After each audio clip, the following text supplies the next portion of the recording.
Burgess Owens is making waves in the national media and the local media. The local media is printing and publishing cartoons and editorials, just criticizing his words and what he's doing.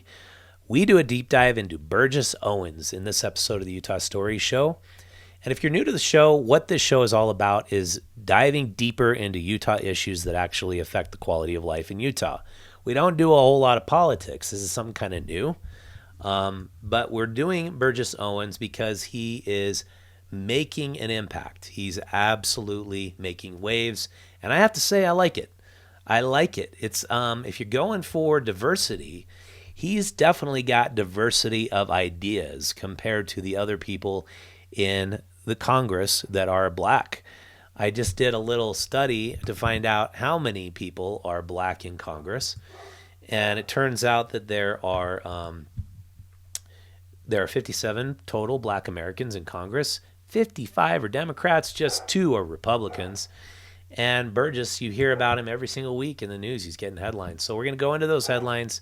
I'm going to show you what it's all about. But before I start, go visit utahstories.com. There you can sign up for the Voice of Local Utah, get it delivered directly to your inbox. You'll get one single email a week full of the most important, the most impactful local Utah stories that you should be paying attention to if you live in Utah or the Intermountain West. We go into growth issues, real estate values skyrocketing. We go into the health and wellness of our environment, health and wellness of your body and lifestyle in Utah. Where to go, what to see in Utah. I think you'll have a really fun time if you go check out our website and subscribe to our newsletter. Okay, let's get right into it. The Washington Times has done a story recently on Burgess Owens. He's been getting more press coverage and he was invited this week to go appear before the Senate Judiciary Committee concerning voting laws. It is probably one of the biggest hot button issue items nationally right now. And why it's such an important issue, and it's just in Georgia right now, is Georgia is a swing state. And what the Democrats would like to have is that nobody who it wants to vote in Georgia or any other swing state should have a government issue ID. You should be able to do it without an ID. And to me, why would they be so opposed to people having IDs? I don't quite get it, other than they would like to be able to allow people to cheat. I mean, for what other reason? Because according to polling data, 97% of people living in Georgia have a government issue ID.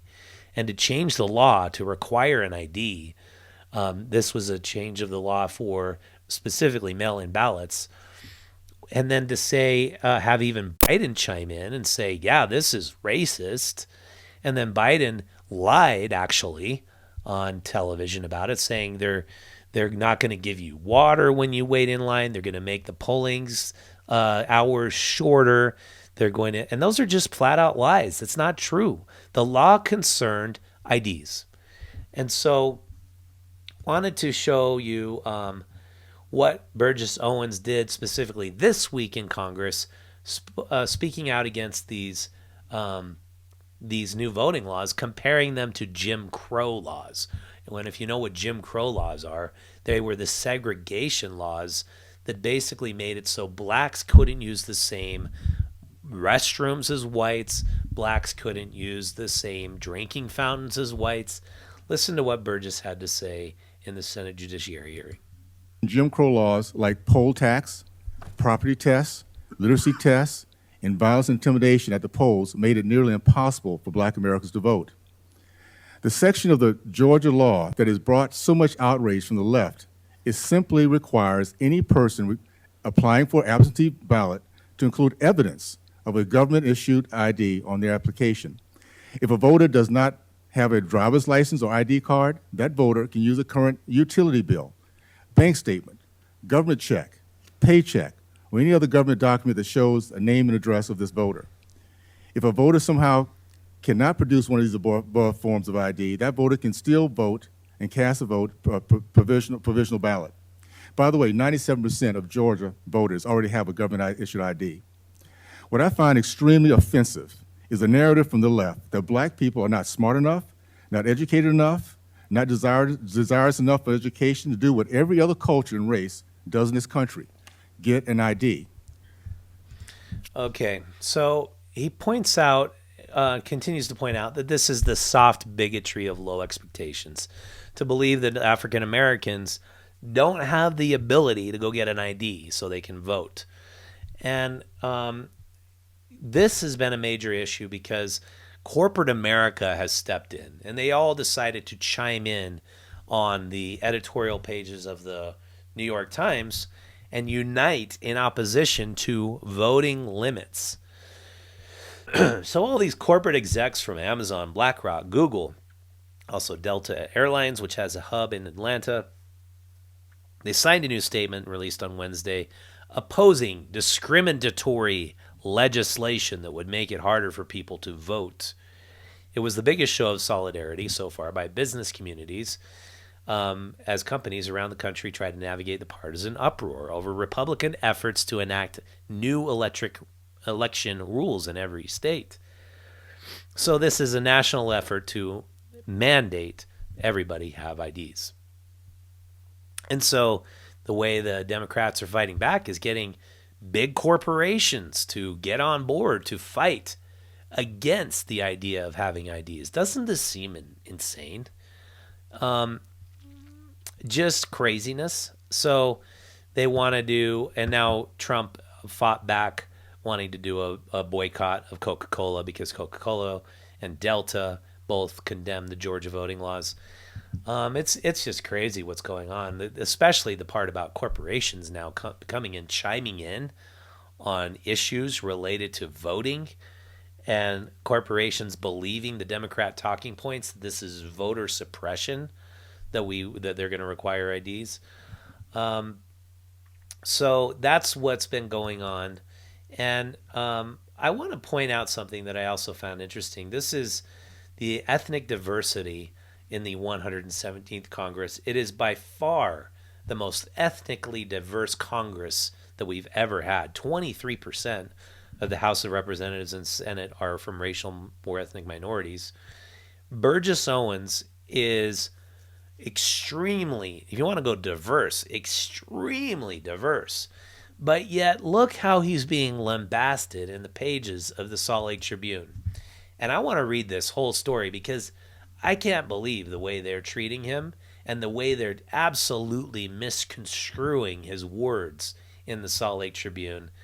I give a lot of praise to the Salt Lake Tribune for the coverage that they do because we need local journalism now more than ever. But this is ridiculous. So this goes back a couple weeks ago.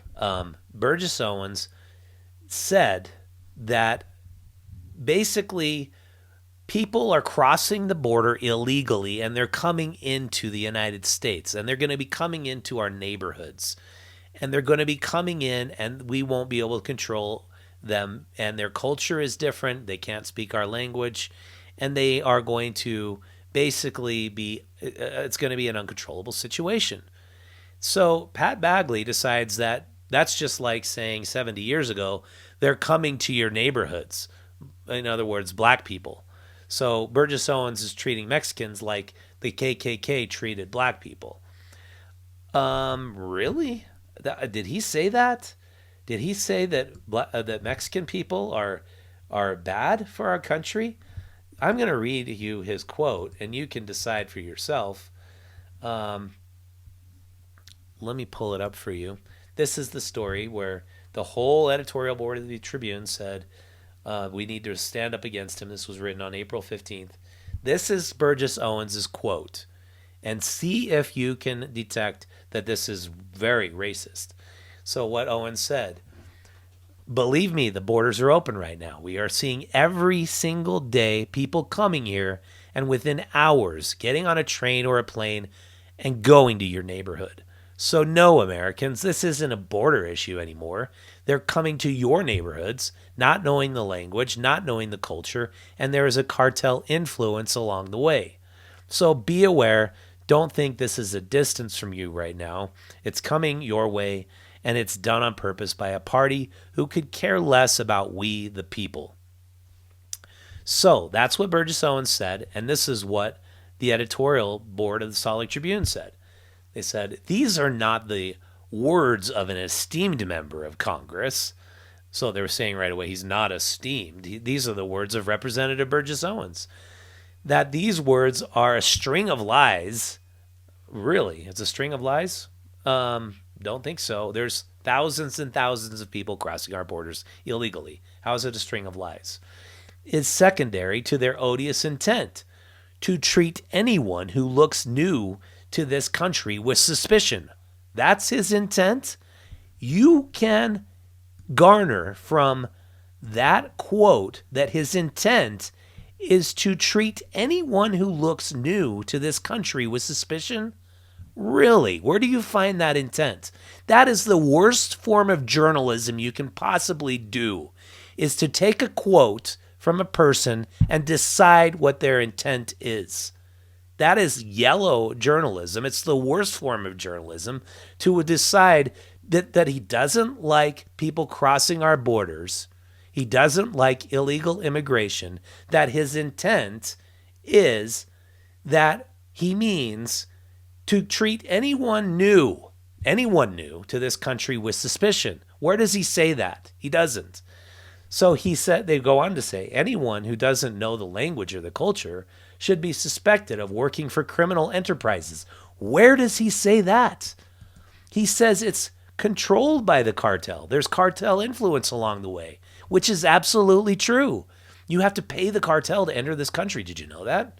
Every single illegal immigrant smuggled into this country has to pay money to the cartel. That's why the cartel is getting a massive windfall from our immigration crisis right now.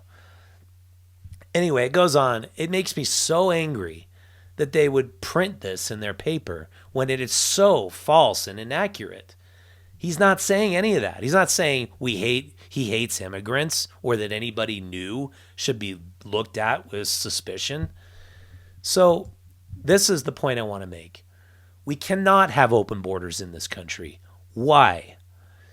We cannot have open borders because we need to put people through a legal process.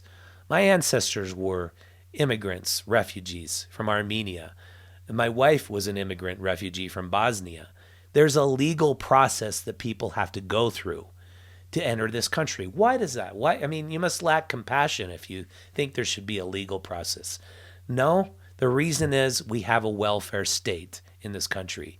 If we flood the border with immigrants and we continue with the welfare state that we have today, basically admitting anybody who goes to an emergency room will be admitted. Anybody who has a child who's sick. My brother worked at Primary Children's Hospital. A huge percentage of the babies brought in to receive care were the babies of illegal immigrants. We're never going to refuse care, but who pays that bill? We, the taxpayers of the United States. We could essentially have open borders if we didn't have free health care to anybody who needs it. But under our current conditions, we have to have a border, and we have to have legal processes. And the Democrat Party and the liberal media think that that's awful, that the Republicans think we need to maintain our borders. So that's what's happening locally. That's what's happening nationally. Now I want to tell you about a fun night we're going to have coming up, and I want to tell you about our advertisers. Okay, welcome back. Thanks for sticking with me for the commercial section, but you're going to want to stick with me longer because at the end of the commercial section, I'm going to show you a teaser for a project I'm working on for our High Mountain Trail report in a ghost town in Carbon County. It's very cool, so you're going to want to stick through the commercials to see that, and the commercials are awesome anyway. Our advertisers, our sponsors are super awesome. Again, pick up our latest issue of Utah Stories magazine, all over Utah, health and nature, go into the health of the Salt Lake, Great Salt Lake. Subscribe to the magazine through this button. Again, your email address, you get the Voice of Local Utah, 2 to 4 emails per month highlighting the very best of local Utah. So our first advertiser is Canyon Meadows grass-fed beef. And I cannot say how much I love grass-fed beef. If you've ever tried, my greatest comparison is wild elk. You can't go get a permit and go get a wild elk without either getting very lucky or spending like 20 grand on a guide in Utah. I found out that's how much Joe Rogan spends to get his wild elk here in Utah. But the next best thing is grass-fed beef. It's seriously the very finest in grass-fed beef in all of Utah. Canyon Meadows. I've tried other makers, other producers. These guys I can fully back up and support because I've tried everything that they've got. We just had a barbecue doing a couple of big London broils, and we smoked them, and they were so amazingly crispy on the outside and tender and juicy, delicious on the inside. You got to try it to know what I'm talking about. There's never been a better time to try it because we have a special discount for Utah Stories listeners, watchers, viewers. Go to CMRB/Utah Stories to take advantage of that. The next sponsor of the show is Green Bike. Green Bike is Salt Lake City's nonprofit bike share. It's a private-public partnership between Select Health, Utah Transit Authority, and the Green Bike organization. And basically, it's amazingly cheap to go and get an annual pass and quit your car. I mean, you don't need to use your car every day if you're going into downtown Salt Lake City. It's become a mess, folks, in downtown. Traffic, congestion, bad air quality, that can be eliminated if we all got on green bikes. So go check them out. Their annual pass starts at $75. Actually starts at $5 for 1 hour rides, but you want an office pass, you can get it for as low as $35. Go check out greenbikeutah.org. Seriously, right off the front runner or track station, you get on your green bike, you ride your bike to your office, or use it to go hopping around downtown at night and having fun. And speaking of having fun in downtown, Green Pig Pub is our next sponsor of the program, a new sponsor. It is the party destination of downtown Salt Lake City. So right now, the Jazz are doing awesome, best record in the NBA. This is where you want to go watch the Jazz games. This place and Legends are my two highest recommendations. I've had so many great times at the Green Pig Pub. Love it there. Just a party. And the thing I really love about it is it's not pretentious or for the hoity-toity. It's for the down-to-earth people who love to watch games, whether it's Real Salt Lake, the Jazz, or all throughout the summer. They got an amazing rooftop patio. I love this place. Check them out at thegreenpigpub.com. Okay, and then finally, we are having another Utah Stories night. So if you've been to our Made in Utah festivals, where we put on beer festivals, these big parties celebrating the best of local Utah, this is a miniature version of that because we don't want to put on a giant festival till the health department clears up whatever rules they're going to have. But you can, if you love Made in Utah products, you love craft cocktails, you love live music, and you want to present a story idea to us, come out to our Utah Stories night at the Garage on Beck. And you have to register and reserve your seat because we know we're going to get full. We're already actually close to being full. We've got an amazing reggae band playing. I just absolutely love this family band. It's this guy and his kids and his wife. And they're incredible reggae musicians. And they're going to have great food, beer, and cocktails. It's Wednesday, April 28th from 7 to 10 p.m. Come for the whole thing. Come for part of it. It's absolutely free, but you got to go to utahstories.com and register for the event. Reserve your spot to ensure that we have a spot for you. And again, like I said, we're already more than 3/4 of the way full, so you got to do that right now. With that, thank you so much for watching the show. I didn't forget my teaser. I'm going to show you now an amazing ghost town that I discovered when I took my kid to help her. Check this place out. This is really cool. This is like flying in. It's on a dark desert highway. We had some cool wind in our air. It was like nothing I'd seen before, because this desolate highway was where we drove up. Didn't see another soul for 3 hours, just until we were leaving. But I want to show you what the mining area looked like.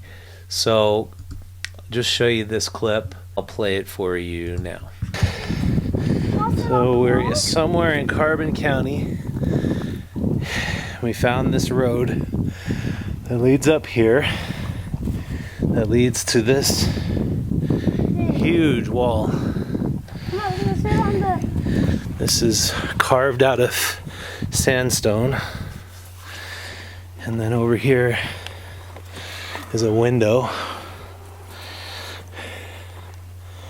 And then over here we have more windows. And this was obviously for mining. Pretty cool. Okay, last clip I want to show you is this one, where you can actually see the shaft. Go ahead. Well, this is our third thing. The close to the yard thing, but this is actually a mine thing. The mine shaft. Mine shaft. Because you can see that these timbers were here, and this was the opening, and it's totally collapsed now. Uh-huh. And then it's filled with rocks, but it probably, if you took all these rocks away, you could get in and actually see it, huh? Yeah. There's a And wall here. Okay, so I'm working on that video. I think you're gonna like it. It's a cool ghost town in Helper. We wrote about this about 3 or 4 years ago, and the writer just said she had the most amazing time, because it's like 6 ghost towns all in a row. And if you're not familiar with Utah, I just want to show you. Our state is very interesting in its demographics and geographics. The geography of Utah is such that we've got this I-15 corridor, and about 95% of the population, well, 90% of the population resides on this I-15 corridor. But you go off this I-70 or go into Duchesne or eastern Utah, and these Book Cliffs that are right here are so cool, and nobody is ever there. And this is near Price, Utah, and if you go into Moab, it's very busy there. But check out all this amazing stuff to explore. That's what I want to get into this summer. Way more remote, way more desolate places. That's what we're going to get into with our off-trails. I call it the Off-Trail High Mountain Report. It's kind of a long name. Maybe I'll come up with a better name.